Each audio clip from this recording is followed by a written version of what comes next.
चलें जी, दिन का आगाज़ करते हैं एक बहुत ही हेल्दी और अच्छी सी टिप्स के साथ, जिस पर मैं भी अमल करती हूँ और मैं चाहती हूँ कि मेरे देखने वाले जो हैं वो भी इस पर अमल करें। यानी कि दिन का आगाज़ हमने करना है 1 से 2 गिलास पानी पीने से।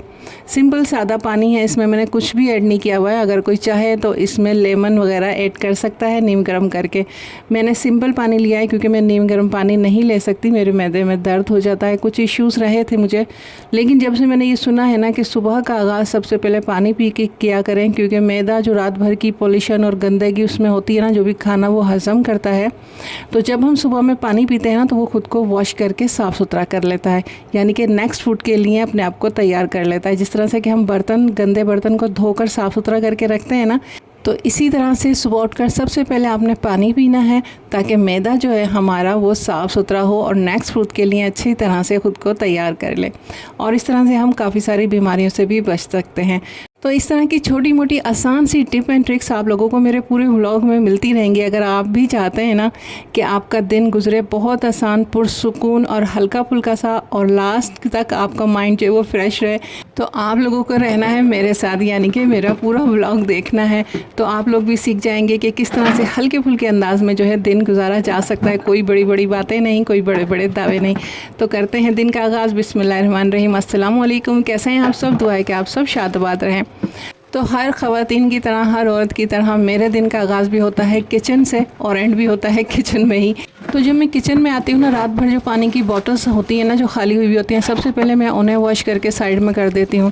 और उसके बाद कोई स्पाइस के जार वगैरह खाली हुए होते हैं ना, तो उन्हें भी मैं वॉश कर देती हूँ। और जिस तरह से जो चीज़ भी खाली होती है ना, ख़ासकर स्पाइस के जार, और जिस तरह से आटे की बास्केट्स वगैरह देखी हैं अभी खाली हुई हैं ना, क्योंकि मैंने अभी पराठों के लिए आटा गूँधा है, तो ये बिल्कुल खाली हो गई हैं। मंथ का आटा जो है वो एंड हो गया, तो मैंने फ़ौरन से वॉश करके रख दूँगी। जब मैं आटा लेकर आऊँगी ना, तो फिर मुझे फ़ौरन मेरे पास जो है ना ड्राई और खुश बास्केट जो है वो रखी होंगी, और मैं फ़ौरन से इसमें आटा डाल दूँगी। और वो आटा जो है काफ़ी देर तक बाहर नहीं रखा रहेगा, क्योंकि अक्सर लोगों को मैंने देखा है, जो ख़वातीन होती है ना, वो आटा वगैरह कुछ भी ख़त्म होता है ना, या तो इसी तरह से उसमें आटा दोबारा ला के डाल देती हैं, या फिर जिस वक्त आटा आता है ना तब वो बास्केट्स वगैरह निकाल के वॉश करती हैं। तो फिर इस तरह से आटा काफ़ी देर तक बाहर रखा रहता है, क्योंकि ज़ाहिर है कि बास्केट्स को खुश्क होने में, ड्राई होने में टाइम लगता है। चाहे फ़ौरन से आप पोंछ भी देना उसे, तभी भी उसकी नमी को खुश्क करना पड़ता है। वरना अगर इसी तरह से नमी वाले बास्केट में भी आप डाल देंगी ना, तो सुसरी या जो कीड़े से होते हैं ना, वो पड़ने का ख़तरा होता है।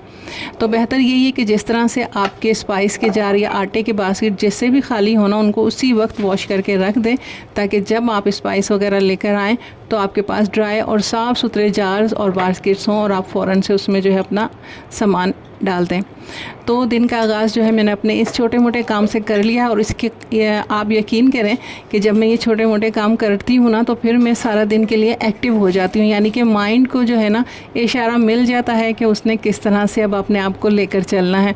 तो काम का आगाज़ मैंने हल्के फुल्के काम से किया। जब हल्के फुल्के काम से दिन का आगाज़ करते हैं ना, तो दिमाग भी फिर हल्का फुल्का रहता है। आप देखिएगा, जब दिन का आगाज़ बहुत हैवी और मुश्किल काम से किया जाता है ना, तो दिमाग जो है सारा दिन भारी भारी रहता है। ऐसा लगता है जैसे दिमाग में हवा भरी हुई है, और जैसे बॉडी है ना वो काफ़ी ज़्यादा वज़नी वज़नी रहती है। इसलिए हल्के फुल्के काम से मैं अपने दिन का आगाज़ करती हूँ, ताकि फिर अगर सारा दिन मैं मुश्किल काम भी करूँ ना, तब भी मैं अपने आप को रिलैक्स और काम फील करती हूँ।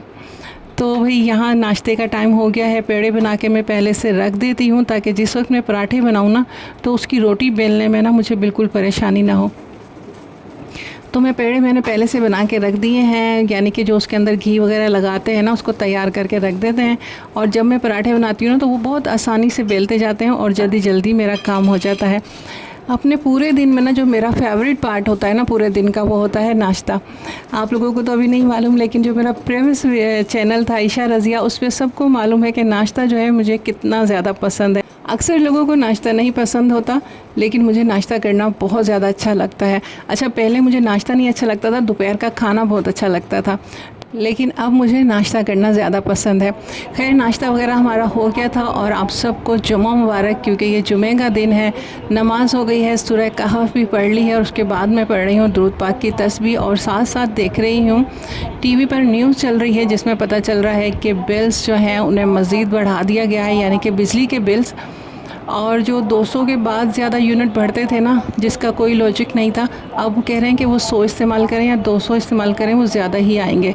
तो ये न्यूज़ तो मेरे सर पे एक बम की तरह आकर फटी है। यानी कि हम दिन का आगाज़ कितने भी अच्छे खूबसूरत तरीके से कर लें, लेकिन जो ये हमारी न्यूज़ आती हैं ना और जो हमारा हाल करती हैं, ये हमें किसी तरह से रिलैक्स रहने नहीं देती।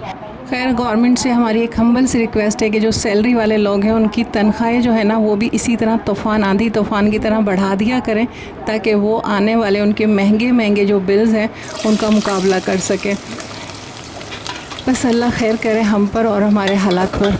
तो चलिए जी, आज दिन का आगाज़ मज़ीद करते हैं। यहाँ आ गई हूँ मैं खाना बनाने के लिए और दिल नहीं लग रहा क्योंकि इस तरह की न्यूज़ सुनी है। बस अल्लाह ताला से दुआ कर रही हूँ कि ये न्यूज़ जो है ना, हर न्यूज़ की तरह झूठी हो इसमें कोई सच्चाई ना हो, और बल्कि ये खबर आ जाए कि 200 के यूनिट के बाद जो एकदम से बिल ज़्यादा बढ़ जाते थे ना, वो ख़त्म कर दिया गया है। अब नॉर्मल यूनिट की जो बिल होता है वही बिल आएगा।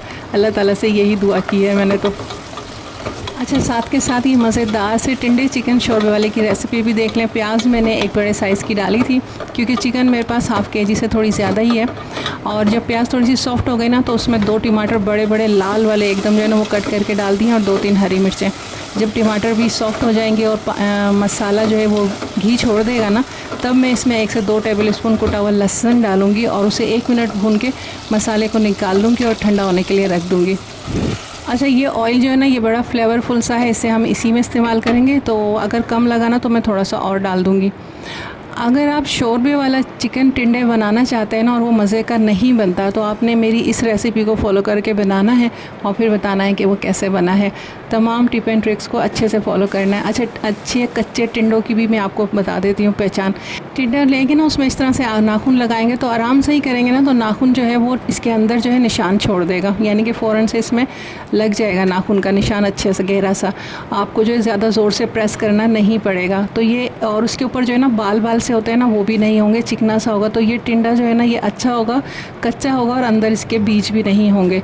सब्ज़ी और फ्रूट ख़रीदने में बहुत बड़ी एक्सपर्ट नहीं हूँ, बस ले लेती हूँ, कभी अच्छी निकलती हैं और कभी नहीं। तो ये खातून या कोई बुज़ुर्ग थी खातून, उन्होंने मुझे गाइड किया था। उनसे मैंने पूछा था कि इस तरह से लोगी तो टिंडे हमेशा अच्छे निकलेंगे, क्योंकि वो छाट छाट के ले रहे थे। तो ये अब बेटा लेके आया, मैंने इसे समझा दिया था ना, तो अच्छे लेकर आया। अब ये टिंडा जो है ना, मुझे सख्त लग रहा है, इसमें नाखून भी नहीं लग रहा, मैंने करके देखा। तो मैं काफ़ी एक्साइटेड हूँ कि इसको मैं कट करके देखती हूँ कि ये अंदर से कैसा निकलता है, कच्चा निकलता है या नहीं। तो एक बच्चे की तरह ना बहुत ज़्यादा इंटरेस्ट के साथ मैं इसे छील रही हूँ ताकि मैं इसे कट करके देख सकूँ। तो ये देखें, इसके अंदर कितने मोटे मोटे बीज हैं। यानी कि जिस किसी भी खातून ने, जिस किसी ने मुझे ये टिप बताई थी ना, जो कि मुझे बिल्कुल याद नहीं है, तो भाई अल्लाह ताला उनके लिए ढेर सारी आसानियाँ करें। और बड़ी अच्छी टिप बताई और बहुत ज़्यादा काम आई। और अब आप लोगों को भी मैंने ये ज़बरदस्त सी टिप बता दी है। और टिंडे लेने की प्रॉब्लम अब आप लोगों को, जिस किसी को भी नहीं मालूम था ना, वैसे काफ़ी लोगों को तो मालूम होगा, पर जिस किसी को भी नहीं मालूम था ना, उनकी ये प्रॉब्लम सॉल्व हो गई है कि टिंडे जब लेंगे तो ऐसा देखना उसके ऊपर बाल से होते हैं ना, हल्के हल्के से वो भी नहीं हो। और दूसरा, जो उस पर नाखून लगाएं तो हल्का प्रेस करने से ही नाखून उसमें चला जाए, वो हार्ड नहीं हो, तो वो टिंडे अच्छे होंगे और उसमें जो है ना बीज वगैरह नहीं होंगे।